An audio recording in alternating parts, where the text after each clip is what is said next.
கடந்த ஏப்ரல் 22 பின்னர் தெற்காசியாவில் ஒரு பதட்டம் நீடித்து வந்தது. அதுதான் எங்களுக்கு தெரியும். பணம் பொருந்திய 2 நாடுகள் இந்தியா, பாகிஸ்தான். கிரிக்கெட் மேட்ச் நடந்தாலே ரணகலமாக இருக்கும். இப்பொழுது ஒரு போர் நடக்கக்கூடிய வாய்ப்பு ஏற்பட்டு இருப்பதாக 22 பின்னர், ஏப்ரல் 22 பின்னர் ஒரு பதட்டமான சூழல் ஏற்பட்டு இருந்தது. அது எல்லோருக்குமே தெரியும். பல்கஹாமில் நடந்த தீவிரவாத தாக்குதல் 26 சுற்றுலா பயணிகளை பாகிஸ்தான் ஆதரவு பெற்ற ஒரு பயங்கரவாத குழு கொன்று குவித்ததன் காரணமாக அதன் பின்னர் ஒரு பதற்றமான சூழல் ஏற்பட்டு இருந்தது. போர் நடக்குமா இல்லையா, இந்தியா அடிக்குமா இல்லையா என்ற கேள்விகள் நீடித்து வந்த நிலையில் இந்தியா தற்போது ஒரு ஆபரேஷனை ஆரம்பித்திருக்கிறது. நேற்றைய தினம் சிந்தூர், ஆபரேஷன் சிந்தூர் என்ற பெயரில் பாகிஸ்தான் மீது அல்லது பாகிஸ்தானில் இலக்கு வைக்கப்பட்ட மையங்கள் மீது தாக்குதல் நடத்தி இருக்கு. இந்த விடயங்களை தான் இன்று பேச போகிறோம். இன்றும் என்னோட கேதியான் இணைந்திருக்கிறார். வணக்கம் கேதியான். ஒரு பரபரப்பான சூழல், ஒரு விடயம் பேச இருந்தோம். கனேடிய பிரதமரும் அமெரிக்க ஜனாதிபதியும் நேற்று வெள்ளை மாளிகை சந்தித்து பேச்சுவார்த்தை நடத்திய விடயத்தை பேச இருந்தோம். அதுக்குள்ள இந்தியா பாகிஸ்தானில் சில எல்லைகள் மீது தாக்குதல் நடத்தி இருக்கு. இந்த வீடியோக்கு பின்னர் அந்த வீடியோவை பதிவேற்ற எதிர்பார்த்திருக்கிறோம். ஒரு தாக்குதல் நடத்தி இருக்கு.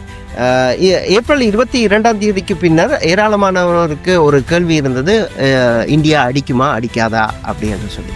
ஆனால் அடிப்பாங்க, ஆனால் இது நெடுந்தூர போராக நீடிக்காது அப்படின்ற ஒரு கருத்தும் இருந்தது. இப்போ ஆப்ரேஷன் சிந்தூரை இந்தியா ஆரம்பித்திருக்கிறது. என்ன நடக்க போகுது? இந்த போர் உண்மையாக நீடிக்குமா? பாகிஸ்தானும், என்னடா எங்களுக்கு தெரியும், இது சம்மந்தமாக பேசுவோம். பாகிஸ்தானும் ஒரு இராணுவ பலம் வாய்ந்த ஒரு நாடாகத்தான் இருக்கிறது.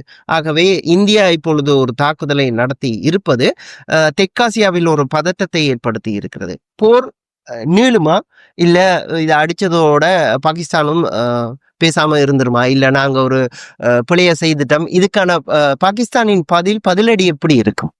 இதுல நிச்சயமாக நாங்க புலவர்கிட்ட பாகிஸ்தான் ஒதுங்கி போடுறது என்பது நிச்சயமாக அது இடமே இல்லை.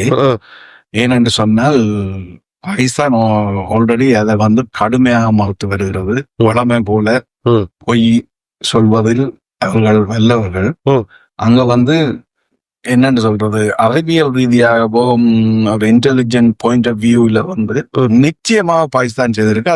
அதை பாகிஸ்தான் பேக்ட் ஒரு இயக்கம் கிளைம் பண்ணிட்டு ரெஃப்யூஸ் பண்ணிட்டு, அது ஏனென்றாவே அவசரப்பட்டு கிளைம் பண்ணிருக்கணும். பாகிஸ்தான் கவர்மெண்ட் கூப்பிட்டு சொல்லியிருக்கு, நீ ரெஃப்யூஸ் பண்ணாட்டு. சோ இது பிசு பிசுத்து போயிட்டு 100% பாகிஸ்தான் தவறுதான். ஆனால் அதற்கு பதில இது இன்றைக்கு செவரல் மிசைல்ஸ் அனுப்பிச்சிருக்கிறோம். அதுல 9 டார்கெட் மிலிட்டன்ட் டார்கெட்டுக்கு தான் அனுப்பிச்சிருக்கிறோம். அதாவது அந்த டெரரிஸ்ட் ட்ரைனிங் கேம்போடு தான். பாகிஸ்தான் ஆதரவு பெற்ற தீவிரவாத கும்பல்கள் இயங்கும் இடங்களை மையப்படுத்தி தான் இந்த தாக்குதலை நடத்தி இருப்பதாக இந்தியா அறிவித்திருக்கிறது. இப்ப இதுக்கு திருப்பி செய்யக்கூடியதுல ஆல்ரெடி கன்வென்ஷனல் ஆர்ட்லரி ஃபயரிங் மாறி மாறி நடந்து இருக்குது.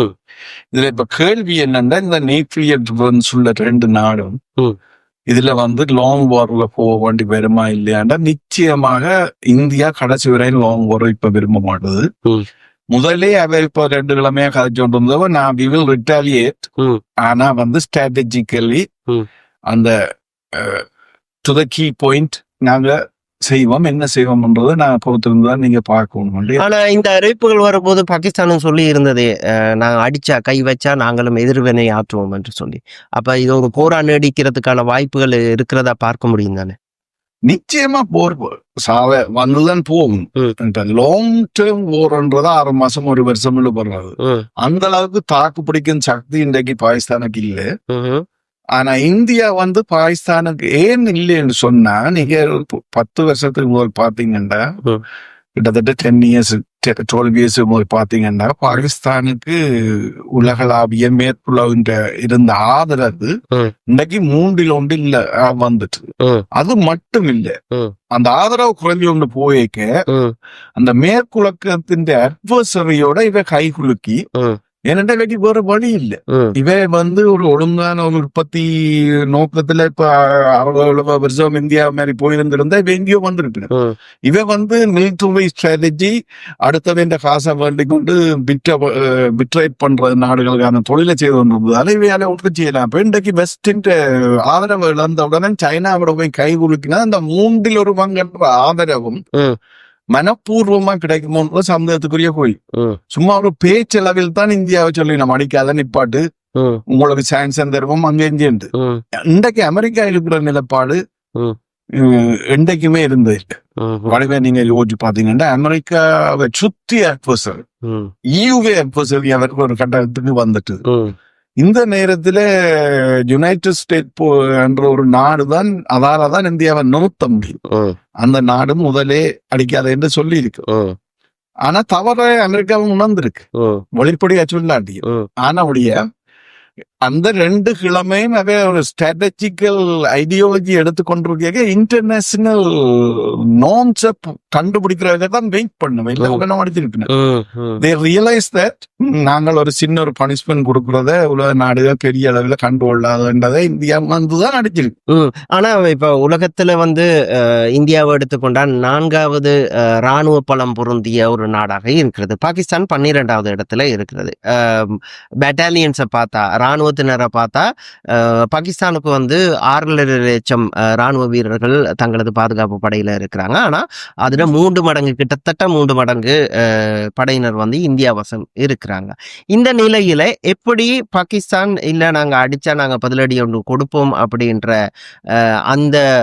அந்த அறிவிப்பை வெளியிடுறதுக்கும் நீங்க சொன்னீங்க குறுகிய காலத்துக்கு அதை நீண்ட கால போரா, அதாவது 6 மாதமோ 8 மாதமோ 1 வருஷத்துக்கு நீடிக்காட்டியும் கூட இந்த தாக்குதல் நடத்த கூடும் அப்படின்னு சொல்லி பாகிஸ்தான் அப்படி எதிர்வினை ஆற்றினா எவ்வாறான ஆயுதங்களை பாகிஸ்தான் பயன்படுத்தக்கூடும்? அந்த ஆயுதங்கள் இப்ப இந்தியா அடிக்கிறதுக்கு பாகிஸ்தான் தாக்குப்பிடிக்கக்கூடிய வகையில ஆயுதங்கள் இருக்கு. இந்தியாவும் பாகிஸ்தானும் தனித்தனியா அணிவகுன்ற ஒரு கட்டம் உண்டா? முதலாவது நான் சொல்றேன், இந்த நியூக்ளியர் பவர் கடைசியிலையும் பாவிக்க மாட்டேன் 2 பேரும். பாகிஸ்தான் படுதோல்வியில முடியும். It doesn't even take 2 to 3 weeks. India directly பாகிஸ்தானோட அடிவுறதா இருந்தது. அதே நேரம் இந்தியா நேரடியாவே சொல்லிட்டது, நீங்க பேசாம இருந்தா காணும் எங்களுக்கும் கூட உதவி தேவையில்லை. என்ன உதவி தேவை என்று ஒரு நாடுகள் கேட்டு சொல்லிட்டு. ஆனால் பாகிஸ்தான் என்ன செய்யுது? செய்திகள் எல்லாம் இரவில விட்டு கொண்டிருக்குது. ஏனென்றா மேற்குலகத்து கேட்கிறாரு. அதாவது எங்களுக்கு உதவி செய்யுங்க மறுபுறத்துல கத்திக்கொண்டு கொக்கரிக்க வேண்டிய கடமையையும் செய்து கொண்டிருக்கிறோம் இந்தியாவுக்கு எதிராக. ஏனென்றாக 75 வருஷமா இந்தியா பாகிஸ்தான்ன்றது ஒரு எதிர்ப்பு. நீங்க கிரிக்கெட் 2 முதலே ஆரம்பிச்ச நீங்க இப்ப அவன் கடமையை இந்தியாவில செய்து கொண்டிருக்கிறோம். பகல்ல இந்தியாவுக்கு எதிராக கொக்கரிக்கணும், இரவில எங்க மேற்குலகம் பகலா இருக்கேங்க எங்களுக்கு உதவி வேணும் என்றதை இந்தியா தவறு செய்து அது செய்து இது செய்துன்னு அங்க சொல்லப்படுது. மிலிட்டரி ரீதியா மிலிட்டரி கேப்டன் கொக்கரிச்சு கொண்டே இருக்கிறார். அரசியல் தலைவர்கள் பயப்படுகிறார். அதே நேரம் எத்தனையோ மிலிட்டரி லீடர்ஸ் இந்த ஃபேமிலி எல்லாம் நாட்டை விட்டு வெளியேற்றப்பட்டிருக்கு, துபாய்க்கு போயிருக்கு, வெளிநாடுகளுக்கு போயிருக்கு. அவே அதான் நான் உங்களுக்கு சொன்னேன், பேச்சையும் நீங்கள் செயலையும் சேர்த்து பார்த்தா தான் உங்களுக்கு தெரியும் அவர் பயப்படுகிறான் முடியும். ஆனா வெளிப்படையாக பார்க்கும்போது இப்ப பாகிஸ்தான் போருக்கு வந்தா சீனா உதவி செய்யும். என்னடா சீனா தான் அந்த தெற்காசியால இந்தியாவை அடக்கிறதுக்கு இலங்கையை பயன்படுத்த முயற்சிக்குது. அதே போல பாகிஸ்தானை பயன்படுத்துதுன்ற கருத்துகளும் இருக்கு. ஆக இந்த போரை சீன ராணுவ உதவியோடு பாகிஸ்தான் முன்னெடுக்கக்கூடிய சாத்தியங்கள் இருக்கா? சீனான்ற ஆயுதம் தான் பாகிஸ்தான்ல இப்ப இருக்கு. அப்படின்னா பல பொருந்திய ஆயுதங்கள்னு சொல்லலாம் தானே? சீனாட்ட இருக்கிற ஆயுதங்கள் நல்ல ஆயுதங்கள் தானே?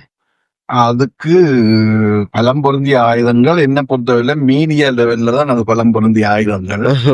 சீனா இன்னைக்கு கொடுத்திருக்கிற அந்த லாங் ரேஞ்ச் மிசைல்ஸ் 180 கிலோமீட்டருக்கு போகும்னு சொன்னீங்க.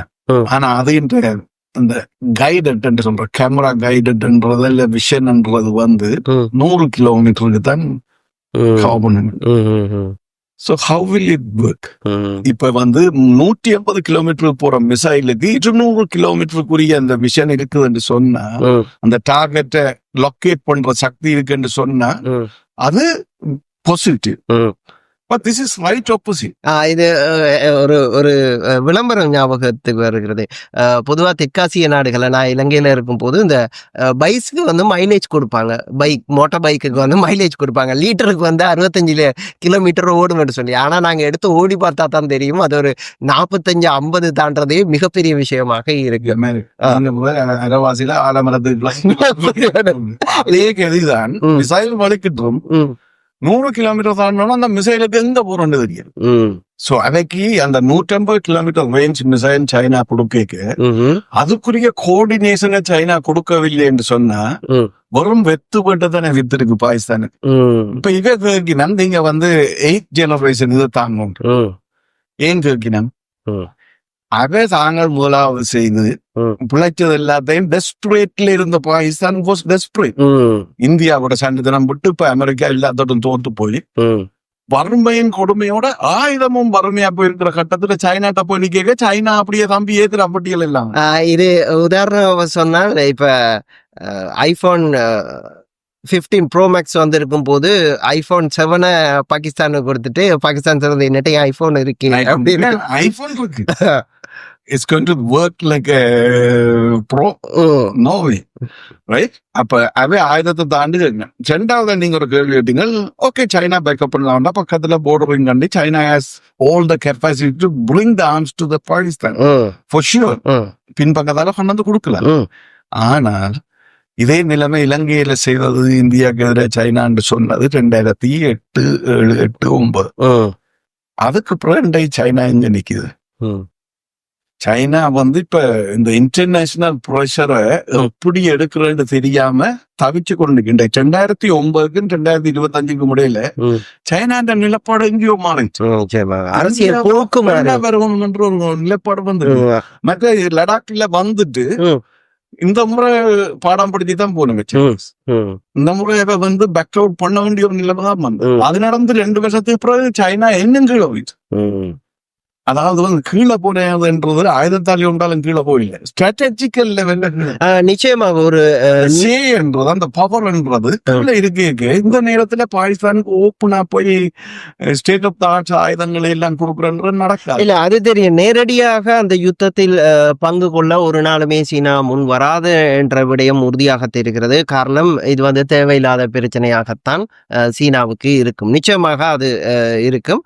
ஆனால் இந்த இந்த சிச்சுவேஷனை யூஸ் பண்ணக்கூடிய ஒரு சந்தர்ப்பம் இருக்கிறான்றதான் ஒரு டவுட்டா இருக்குது. என்னை பொறுத்தவரையில் பாகிஸ்தான் விரும்பியோ விரும்பாமலோ இந்த பிரச்சனையை கிளப்பினதுக்கு பின்னால பாகிஸ்தானுக்கு பின்னாலே ஒரு நாடு இருக்குன்றதுல எனக்கு டவுட் இல்லை. ஏனென்னா பாகிஸ்தான் இப்ப வந்து என்ன ஓட்டத்துல சும்மா இந்தியா மண்ணை பிராண்டி விட்டா மூடி போடுற மாதிரி ஒரு கட்டத்துல இருந்தோன்றும் கேட்க இதை செய்திருக்க தேவையில்லை.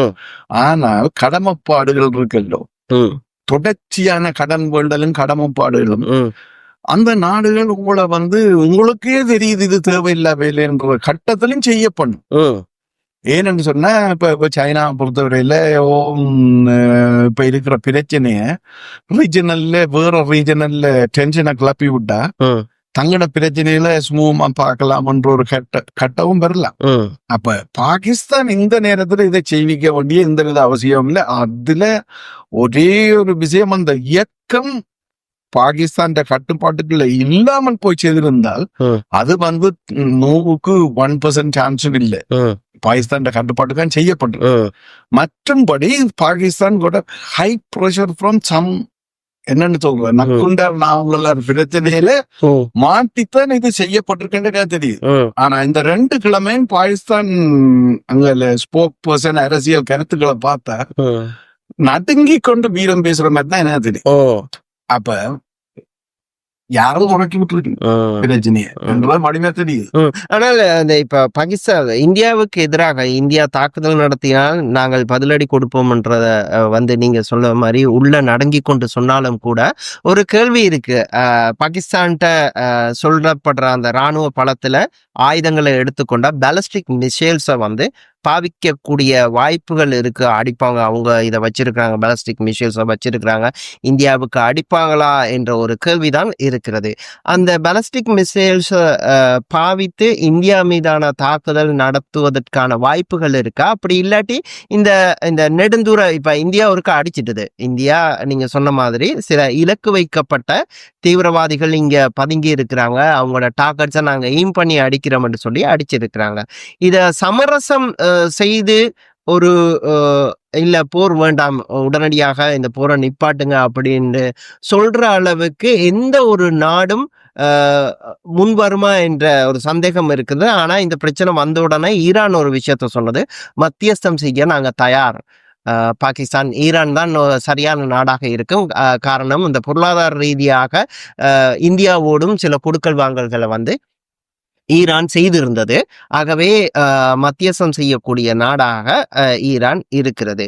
இப்ப இங்க உள்ள கேள்வி என்னன்னா, நீங்க சொன்ன மாதிரி ஏதோ ஒரு நாடு சொல்லிதான் இந்தியாவுக்கு எதிராக பாகிஸ்தான் இயங்கக்கூடிய, இல்லாட்டி இந்த விடயத்தை செய்யக்கூடிய நிலை இருந்தால் அந்த ஏதோ ஒரு நாடு இந்த யுத்தத்துல பங்கெடுத்து இது ஒரு நெடுந்தூர யுத்தமா மாறக்கூடிய வாய்ப்பு இருக்குதானே? இல்ல இதுல என்ன பிரச்சனைன்னு சொன்னா, பாகிஸ்தான் நிலப்பாடு ரொம்ப பேட். நீங்க முதலாவதா கேட்ட இந்த லாங் ரேஞ்ச் மிசைல், அதாவது வீட்டை இருக்கிற அந்த பிளாஸ்டிக் மிசைல்ன்றது வந்து ஷஹீன் 3 என்று அதை 2780 கிலோமீட்டர் போகும்னு சொன்னீங்க. இதுக்கு 15 வருஷத்துக்கு முதலே அவங்க கினி 5000 7000 கிலோமீட்டருக்கு எல்லாம் செய்து வச்சிருக்காங்க. இப்ப வந்து லாங் ரேஞ்ச் மிசைல அடிப்பாரா அடிக்க மாட்டாரான்ற பாயிண்ட்ல நான் ஒன்று சொல்றேன். இப்ப சைனா பாகிஸ்தான் வந்து தொடங்கின பிரச்சனைய டிக்ளேர் பண்ணி ஸ்மால் ஸ்கேல் ஆர்ட்லரி அடிச்சு கொண்டு நின்று கொண்டு யாராவது ஒரு ஆள் சமானத்துக்கு வந்து கதைக்கும் வரையும் தன்னை மேனேஜ் பண்ணி கொண்டு வீரன் கதைக்கிற நிலப்பாடு இருக்கே தவிர இன்றைக்கு உலகத்திலே அவருக்கு இருந்த சப்போர்ட்ல 3 பங்கு தான் இருக்கு. பிளஸ் ஒரு ஹைலி டிபெண்ட் பண்ண முடியாத ஒரு கண்ட்ரியோட அவர் ரிலேஷன்ஷிப் வச்சிருக்காரு. சைனா வந்து அமெரிக்கா அளவுக்கு இறங்கி போய் நின்று செயல்படுத்தக்கூடிய ஒரு நாடு இல்லை. அங்கங்க யூஸ் பண்ணிட்டு விட்டுரும். சரியோ, இது உண்மை. அமெரிக்கா வந்து அன்பால செய்யறேன் இல்ல, அமெரிக்கா வந்து செய்து அழிவு. அப்ப அங்கால சப்போர்ட் இல்லை என்ற கட்டத்துல இவர் லாங் ரேஞ்ச் மிசைல பாவித்தால் இந்தியாவுக்கு அப்ப ஹேண்ட் வேறு. லாங் ரேஞ்ச் மிசைல் பாதிச்ச உடனே எல்லா நாடுகளும் பாகிஸ்தான் சார்பில்லாம போயிடும். அப்ப பாகிஸ்தான் இதை வடிவா விளங்கி அதை சொல்லிக்கொண்டு இன்னைக்கு ரஷ்யா யுக்ரைனுக்கு 3 வருஷமா நியூக்ளியர் அடிப்பேன் இஞ்சி எல்லாரும் ஐயோ நியூக்ளியர் புல போகுது சண்டை மோட்டருக்கு வரவே சொன்னது. இன்று வரைக்கும் நியூக்ளியர் அடிக்கப்படவில்லை. இது ரஷ்யாக்கே பொருந்துமாண்டா பாகிஸ்தான் நியூக்ளியர் வச்சிருந்தா போல பாகிஸ்தானுக்கு பொருந்தா? கடைசி வரையும் லாங் ரேஞ்ச் மிசைல் பாவிச்சு இருந்தா இந்தியாக்கார ஹெல்ப் பண்ண ஆல்ரெடி இந்தியா ஹெல்ப் பண்ற வேலைன்னு செய்து வச்சிருக்கிறோம். இந்த 20 வரை அடிச்சது இந்த டைம்ல. ஆனால் இந்தியான்ற நாடு வந்து இன்றைக்கு எனக்கு நல்ல ஆப்பர்ச்சுனிட்டி பாகிஸ்தான் எல்லை கும்மி போட்டு போறதுன்னு தெரிஞ்சாலும் அடிக்காது. அது வந்து அவங்களோட கான்ஸ்டிடியூஷன் பாலிசி வந்து எப்படியாவது பிரச்சனையை ஓரளவுக்கு மேனேஜ் பண்ணிக்கொண்டு கல்வியிலும் எக்கனாமியிலும் நாங்கள் பீட் பண்ணணும் உள்ளது என்றதுல அவங்க பகுதியா இருக்கலாம். எனக்கு இந்த சந்தேகம் இருந்தது, இடையூறுக்கு மன்னிக்கணும், எனக்கும் இந்த சந்தேகம் இருந்தது. இப்படியான ஒரு பிரச்சனையை கிளப்பி விட்டது யாரு? காரணம், ரொம்ப வீக்கா இருக்கிற பாகிஸ்தான் பொருளாதார ரீதியாகவும் பின்தங்கி தான் இருக்குது. காரணம், இலங்கையில எப்படி ஒரு பொருளாதார நெருக்கடி வந்து எப்படி லைன்ல நின்றாங்களோ IMF-க்கு போக வேண்டிய கட்டாயம் வந்தது, அதே மாதிரி பாகிஸ்தானும் IMF-க்கு போய் கையேந்திய வேண்டிய நிலை இருந்தது. 2 வருஷத்துக்கு முன்னாலதான் அது நடந்த. பேரும் கையேந்து IMF இலங்கையை கொடுத்தாலும் கொடுக்க முடியும். பாகிஸ்தானுக்கு அந்த மாதிரி ஒரு நிலையில இப்படியான ஒரு தாக்குதல் நடத்தினதும் நாங்க பதிலடி கொடுப்போம் என்று சொல்றதும் பொருளாதார ரீதியா உலக பொருளாதாரத்தை எடுத்துக்கொண்டா மோடி தலைமையிலான அல்லது தற்போதைய இந்தியா வந்து பொருளாதார வளர்ச்சியில ஒரு குறிப்பிடத்தக்க அளவு சர்வதேச அளவுல கவனத்தை ஈர்க்கக்கூடிய மாதிரி வளர்ந்து கொண்டு வரும்போதுதான் இப்படியான ஒரு பிரச்சனை நடந்திருக்குது. எனக்கு திரும்ப டவுட் வருது, நீங்க சொன்ன அந்த மறைமுக சக்தி பாகிஸ்தான பயன்படுத்துதா இந்தியாவின் பொருளாதாரத்தை கட்டுப்படுத்துறதுக்கு. நிச்சயமா இந்தியாவோட எல்லாரும் பிரச்சனை போடுறது இந்தியாண்ட பொருளாதாரத்தை கட்டுப்படுத்தத்தான். ஏனென்றா இந்தியா இவ்வளவு மிலிட்டரிய பில்ட் பண்ணினாலும் இந்தியான்ற அந்த கொள்கை போக்கு வந்து ஒரு அக்ரசிவானது இல்லை. இப்ப சீனா வந்து ராணுவத்தை ப்ரொஜெக்ட் பண்ணி காட்டுது. ராணுவம் தான் என்று படம் காட்டிக்கொண்டு ரஷ்யாவும் அதை செய்யுது. ஆனா இந்தியாவுக்கு அந்த போக்கு ஒரு நாள் சீன் காட்டுற வேலைக்கு இந்தியா போறது. அவன் அன்னதியா இருந்து பொருளாதாரத்துல வளர்ந்து வாரான்ன்றது அமெரிக்காவுக்கு படிவா தெரியும், யூரோப்புக்கு படிவா தெரியும், சைனாவுக்கு படிவா தெரியும். ஆனால் ஷோ காட்டினா தானே கதைக்கலாம். அப்ப இடைக்கிட அவன் அமைதியா வளர விடாம புவிய கிளப்பி இந்தியாவை ஒரு குற்றவாளியாக்கி போருக்குள்ள கொண்டு வந்து அவருக்கு வந்து ஒரு சிக்கல் ஏற்படுத்தி பொருளாதாரத்துல போக்கஸ் பண்ண விடாம பண்ற ஒரு நிலப்பாடுதான். இதுல நீங்க இப்ப நல்லா இருக்கு எந்த நாடா இருக்கும் என்ன கேட்கவில்லை. நான் அதுக்கு ஒரு பதில் சொல்றேன். சந்தேகம் முன்னால வரும், அதுக்கு பின்னால அனாலிசிஸ் வரும், அதுக்கு பின்னாலதான் இருக்கும்ன்ற ஒரு ஊகத்துக்கு வர முடியும். ஆனவடைய இது வந்து இப்ப என்ன சந்தேகம் மட்டும்தான் வந்து. ஆனவடைய என்னால எந்த நாடுன்னு சொல்ல இல்லாத ஏனென்றால் இதுல வந்து கன்வென்ஷனலி மேற்குலகத்துக்கு இந்தியாவே நடுக குழப்பம் பண்றது உங்களுக்கு தெரியும். 44ஆம் ஆண்டுல இருந்து பாகிஸ்தானை வச்சு குழப்பி கொண்டுதான் இருந்தவர், சைனாவே முனைக்கிட சுற்றி விட்டவர். அப்ப கன்வென்ஷனலி நாங்கள் ஓடிப்பே அமெரிக்கா, யூரோப், இங்கிலாண்ட பார்ப்போம். The second option we will go to China. அதை விட இன்னும் சில நாடுகளும் இருக்கு. எனக்கும் சில ஊகங்கள் இருக்கு. அதை நாங்க இப்போ ஒரு முடிவுக்கு வர முடியவில்லை. ஆனா there is someone is using the weakness of Pakistan, not the advantage. The Pakistan is in சரி ஸ்ரீலங்கா கீழே போய் எவ்வளவு வறுமை போனாலும் அது கண்ணு தெரியாத குட்டி கண்ட்ரி. இது வந்து இந்த சூப்பர் பவர்களோட பின்னால முன்னால நின்றோம்னா நியூக்ளியர் டிட்டரன்ல 4வது 5வது இடத்துல இருக்கிற நாடு சோத்துக்கு வழி இல்லாம அங்க அடிபட்டு சரம் இருக்குது. ராணுவத்தை வடிவா ஃபீட் பண்ணி இல்லாத இக்கட்டான சூழ்நிலையில இருக்க இப்ப என்ன சொன்னாலும் செய்ய ரெடி என்ற கட்டத்துக்கு வந்துட்டு ஒரு பக்கம் நெஞ்ச பொத்தி பிடிச்சு கொண்டு போய் நெருப்ப வைக்கிறோங்க. விலங்கு ஒன்றுமே செய்யலாம் என்ற மாதிரியான ஒரு இக்கட்டான சூழ்நிலைய someone is cashing it out. ஆனா இந்த விடயத்தையும் குறிப்பிட வேண்டும். இது வந்து பாகிஸ்தான் வந்து ஏதாவது ஒரு சக்தி பயன்படுத்தினதா அல்லது பாகிஸ்தான்ல நிலை கொண்டு உள்ள தீவிரவாத கும்பல்களை ஒரு அந்த திரைமறைவில உள்ள இப்ப எங்களால சொல்ல முடியாத ஊகித்து கொண்டிருக்கிற அந்த சக்தி பயன்படுத்துதா என்ற கேள்வி இருக்கிறது. ஆனால் ஒரே ஒரு விடயம் தான், இப்ப இந்த தாக்குதல் நடந்த பிறகு வந்து நேரடியாக தீவிரவாத கும்பலுக்கு எதிரான பிரசாரமாக இருக்கல. இது நேரடியாக பாகிஸ்தானை தான் விரல் நீட்டு இருந்தது இந்தியா. நீங்க இதுக்கு பதில் சொல்லி ஆகணும் அப்படின்னு சொல்லி. ஆகவே குற்றச்சாட்டு வந்து இப்ப பாகிஸ்தான் மீது சுமத்தப்பட்டு இருக்கிறது. கேள்வி என்னன்னா, இப்ப நீங்க சொன்னது மாதிரி இப்போதைக்கு எந்த நாடுன்னு குறிப்பிட்டு சொல்ல முடியாட்டியும் நாங்க கதைக்கின்ற இந்த பேசுகிற விஷயங்கள்ல சில புள்ளிகள் இருக்கு. இப்படிதான் கனெக்ட் பண்ணுவாங்க. இந்த புள்ளிகளை கனெக்ட் பண்ணி பார்த்தா அதுக்கான சித்திரம் கிடைக்கக்கூடியதாக இருக்கும். ஆகவே நீங்கள் தீர்மானித்துக் கொள்ளலாம், அல்லது உங்களுக்கு சில ஊகங்கள் இருந்தால் நீங்க கமெண்ட்லையும் வந்து சொல்லலாம் இந்த நாடா இருக்கலாம் என்று சொல்லி. ஆனா அதுக்கு நாங்க பொறுப்பு இல்லை. நாங்க இப்போதைக்கு பின்னணியில இயங்குன, அதாவது அந்த தீவிரவாத கும்பல் இயக்குன சக்தியாக இருக்கலாம், அல்லது இந்த பாகிஸ்தானை இந்த இக்கட்டான நிலைமையிலும் பாகிஸ்தானை யூஸ் பண்ண சக்தியாக இருக்கலாம். அது வந்து ஒன்றாக இருக்கலாம், அல்லது ஒரு கூட்டாக சேர்ந்து இயக்கப்பட்டதாக கூட இருக்கலாம். இப்ப நடந்த போர் பொருளாதார ரீதியாக இந்தியாவை பின்தள்ளக்கூடிய சாத்தியங்கள் இருக்கிறதா? நிச்சயமா இருக்கிறது. டு வாட் லெவல் என்றதுதான் கேள்வி. பாகிஸ்தானை பொறுத்த வரையில முழுக்க நனைஞ்சாச்சு முக்காடு போயிடும். அது வலிந்து சேர்ந்து வைக்காம நிக்குது. இப்ப சிலர் சொல்லி அந்த காவாதையோட சேர்ந்து நீ நாசமா போவாத, நீ படிச்சு நல்லா வர வேண்டிய ஒரு ஆளாண்டு போட்டு சொல்லிட்டு தெரியும். அப்ப அவே எங்களுடைய அம்மா அப்பாவே இந்த ஃப்ரெண்ட காவாலின்னு சொல்லிட்டு எங்களுக்கு ஆத்திரம் வரும். ஆனா அது உட்படாம நீங்களுக்கு அதே ஒன்றும் செய்யல. அதே பேரு தான் செய்யும்.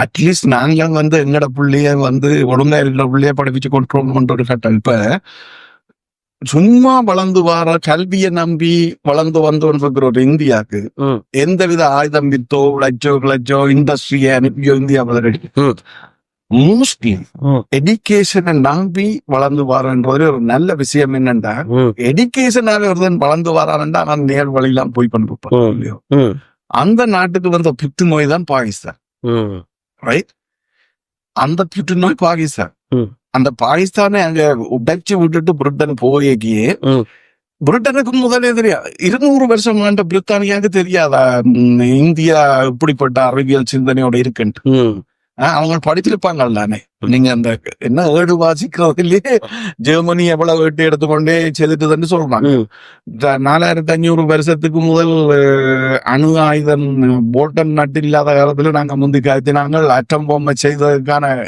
இது இருக்குன்னு அகத்திய மாமனிவருடைய குறிப்புகள்ல இருக்கு அணு ஆயுதம் சம்பந்தமாக நிலாவுக்கு பயணம் செய்த சம்பந்தமான குறிப்புகள் இருக்கிறதாக ஆய்வு தகவல் 200 வருஷம் அந்த நாட்டை ஆண்டு போனவன் பாகிஸ்தான அங்க உள்ள மதத்தை யூஸ் பண்ணி உடைச்சு விட்டுட்டு போனதே அவைக்கு பாதுகாப்பு கொடுக்கல அவைய வச்சு இந்தியா ஒரு பண்றது ஆனா இதுல மிக முக்கியமான விஷயம் என்ன சொல்லுங்க முஸ்லிம் நாடென்று உடைச்சு கொண்டு போய் 78 வருஷம் எல்லாற்ற கையாளாயம் மாறி எவ்வளவு சித்திரவதைக்குள்ளே அந்த இனம் மக்கள் ஒரு கொஞ்சம் அமெரிக்காரனும் பொலிட்டிஷியனும் அதுவும் பொலிட்டிஷியனும் அடிக்கடி வந்து சவுதியில ஒழிச்சிருக்கோம் மிலிட்டரி பிடிச்சோம் அப்ப இப்படியான ஒரு சூழ்நிலையில நாங்க எடுத்து பார்த்தா நிச்சயமா இந்தியா ஒரு எக்கனாமிக்கல் டிக்ளைன் வரும் அது பின்னடை வரும் இந்தியா போயிருக்க வேண்டிய நிலப்பாட்டுல இப்ப சைனாக்கு ஈக்குவலா எக்கனாமில இருக்க வேண்டிய நாட்டை 75 வருஷமா பாகிஸ்தானை வச்சுதான் இங்க இழுத்து வச்சிருக்கிறேன்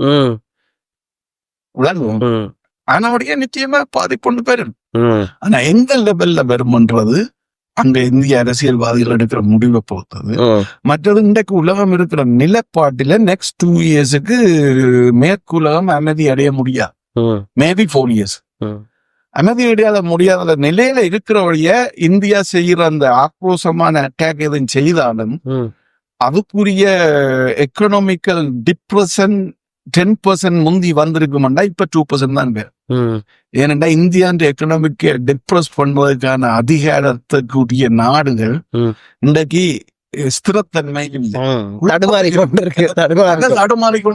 யூஎன் கூடினாது இதை பற்றி கதைக்கலாம் அப்ப இந்தியா சில நேரம் அட்வான்டேஜ் எடுக்கலாம் இன்னும் ஒரு விஷயத்துல நான் சொல்றேன் நீங்க அதுல ஒரு பாயிண்ட் ஒன்றை கொண்டு வந்தீங்க என்னன்னா பாகிஸ்தான் பேக்ட் இயக்கம் 100 இயக்கம் 25 இயக்கம் இருக்கு but not all Pakistan backed இயக்கம் அண்டர் கண்ட்ரோல் ஆஃப் பாகிஸ்தான் அந்த இயக்கங்கள் 2-3 நாடுகளோட தொடர்புகள் எல்லாம் எடுத்து கொண்டிருக்கு அது சைனாவோட கனெக்ட் பண்ண இயக்கம் இருக்கும் என்ன ஒரு விஷயம் நான் சொல்றேன் இந்தியா பாகிஸ்தான்ல இயக்கத்தை ரன் பண்ணுதுன்ற கதையே வந்து இப்ப 15 வருஷமா ரைட் சும்மா ஒரு ஹைப்போதெட்டிக்கல் ஜோக்கா சொல்றேன் இந்த டைம்லாம் பாகிஸ்தானுக்கு சாத்தோணும்னு நினைச்சிருந்தா இந்தியாவே 24 பேரை போடன்னு சொல்லி அந்த இந்தியா பேக்ட்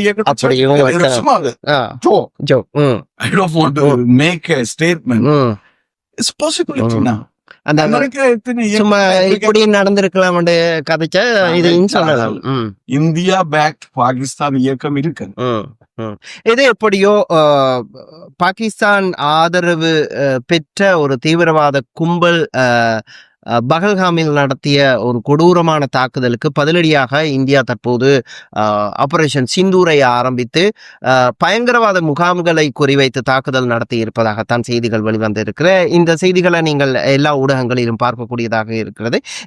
என்ன பாதிப்பு வந்தது, அதில் பாதிக்கப்பட்ட இடங்கள் என்ன, சில மசூதி கட்டிடங்கள் பாதிக்கப்பட்டு இருக்கிறதாகவும் பாடசாலை கட்டிடங்கள் பாதிக்கப்பட்டு இருக்கிறதாகவும் குழந்தைகள் பிள்ளைகள் இறந்திருப்பதாக சொல்லப்படுற செய்திகளையும் பார்க்க கூடியதாக இருந்தது. நாங்கள் பேசிய விடயங்கள் இந்த போர் நீடிக்குமா, இந்த போரின் பின்புலம் என்ன, இதுக்கு பின்னால யார் இயங்கக்கூடிய சக்திகள் என்னன்ற கேள்விகளை உங்களுக்கு முன்வைக்கவும் இந்த போர் நீடிக்காது என்ற ஒரு ஒரு நிலை இருப்பதை உங்களிடம் கொண்டு வந்து சேர்ப்பதற்கு தான் இந்த கலந்துரையாடல் நடத்தியிருந்தோம். எங்களோட ஒரே ஒரு குறிக்கோள், பொருளாதாரம் பாதித்தால் அதை மீட்டு விடலாம், ஏதாவது நலிவடைஞ்சா சேதம் ஏற்பட்டா சரி செய்து விடலாம். ஆனால் உயிர் பலி என்பது எங்களுக்கு தெரியும். தமிழர்களாக ஒரு உயிரிட மதிப்பு எங்களுக்கு தெரியும். என்னன்னா ஒரு போர்ல உறவுகளை இழந்த உயிர்களை இழந்த வலி இன்னுமே இருக்குது. ஆகவே போர் எந்த ஒரு நாட்டிலும் எந்த ஒரு காரணத்துக்காகவும் வரக்கூடாது என்பதுதான் எங்களது எதிர்பார்ப்பாக இருக்கிறது. கேதியான நேரமாகிவிட்டதால் நாங்கள் இப்ப இந்த எபிசோட முடிவுக்கு கொண்டு வரலாம். இறுதியாக இது எந்த அளவுல எண்டுக்கு 1 கிழமை 2 கிழமையில முடியுமா இல்லையா என்றதை தவிர உலக பரப்புல இது ஒரு தாக்கத்தை ஏற்படுத்துமா என்பதை சுருக்கமா சொல்லி இந்த ப்ரோக்ராமை முடிக்கலாம்னு நினைக்கிறேன். இதுவரைக்கும் நாங்கள் 3 மாதத்தையாவது மேல செய்திகளை கேட்கவில்லை. இதோடய முடிஞ்சதோ எனக்கு தெரியாது. பாகிஸ்தான் வேண்டாம் பிரச்சனைன்னு முடிச்சு சும்மா அறிஞ்சிட்டு முடிச்சுட்டு வருது. லாங் டேர்ம்ல இந்த போர் போறதுக்கான எந்த வித சாத்தியக்கூறும் இல்லை. Unless otherwise India wanted to take advantage. India வந்து ஒரு சின்ன பனிஷ்மெண்ட் ஒரு போட்டுட்டு எக்கனாமிக்கல் அளவில் பார்ப்போம்னு நினைச்சா இது குயிக்கா முடியும். இது மோஸ்ட்லி இந்தியான்ற கையெல்லாம் தண்ணி இருக்கு இந்த போர் நீடிக்கிறதா இல்லையா. ஏனென்றா பாகிஸ்தான் அந்த பின்னணி சவுண்டிங் என்னன்னு சொல்றது, அந்த ஆக்ஷன் வந்து don't allow the India to attack us இந்த மாதிரியான ஒரு கருத்தை இன்டர்நேஷனல் தெரிவிச்சு கொண்டிருக்கேங்க. இந்தியா அதை கேஷ் அவுட் பண்ணிட்டு ஓகே இந்திய மக்கள் எல்லாம் ஒரு பாடமாக கவர்மெண்ட் ஒரு இந்த மிசைலோட முடிச்சு. நன்றி கேதி அண்ணா, இவ்வளவு நேரம் இந்த விடயங்களை நேற்று நடந்த தாக்குதல் குறித்து அதன் பின்னணி என்ன, இதனால என்ன பாதிப்புகள் நடக்கும், இந்த போர் நீடிக்குமா என்பது குறித்து பேசியிருந்தோம். நன்றி. இன்னும் ஒரு வீடியோல சந்திப்போம். நிச்சயமாக கனங்க விஷயங்கள் ஒன்னொன்று இருக்கு, சந்திக்க ஒன்றுதான் அடுத்தடுத்து சந்திக்க வேண்டியிருக்கிறது. ஆம், நன்றி கேதி அண்ணா. நாங்கள் ஏற்கனவே குறிப்பிட்டது போல இந்த எந்த ஒரு காரணத்துக்காகவும் ஒரு உயிர் பறிபோவது என்பது மிகுந்த வலியை ஏற்படுத்தும். அந்த உறவுகளுக்கு பயங்கரவாத சிந்தனை கொண்ட அடிப்படைவாத சிந்தனை கொண்ட சக்திகள் இயங்கும் போதுதான் இந்த பிரச்சனைகள் ஏற்படுகின்றன. ஆகவே குறிப்பாக இவ்வாறான இரு நாடுகளுக்கு இடையிலான பிரச்சனைகள் ஏற்படுவதற்கு காரணமாக இருக்கின்றன. ஆகவே எந்த ஒரு காரணத்துக்காகவும் போர் வந்துவிடக் கூடாது, அமைதி வழியில் பேச்சுக்களின் மூலம் பிரச்சனைகளுக்கு தீர்வு காண வேண்டும் என்ற எதிர்பார்ப்புகளோடு இன்னும் ஒரு வீடியோல சந்திக்கலாம். உங்களுக்கு தெரிந்த தகவல்களை நீங்க இந்த போர் சம்பந்தமான நாங்கள் இந்த எபிசோட்ல போரால் ஏற்பட்ட பாதிப்பு, போர்ல என்ன நடந்து கொண்டிருக்கு, இந்த இடத்துல தாக்குதல் நடத்தினாங்கன்ற விடயங்களை கொண்டு வந்து சேர்க்கல. காரணம், இந்தியாவில் உள்ள ஏராளமான ஊடகங்கள் அதை மிக துல்லியமாக அந்த தகவல்களை பகிர்ந்து வந்ததால் இதன் பின்புலம் என்ன என்பது குறித்து தான் நாங்கள் பேசியிருந்தோம். ஆகவே இந்த வீடியோ பிடித்திருந்தால் ஷேர் செய்து கொள்ளுங்கள், கமெண்ட் செய்யுங்கள். அதே போல எங்களது சேனலை சப்ஸ்கிரைப் செய்யுங்கள். இன்னும் ஒரு ஆய்வு தகவலோட இன்னும் ஒரு வீடியோல சந்திக்கலாம். நன்றி, வணக்கம்.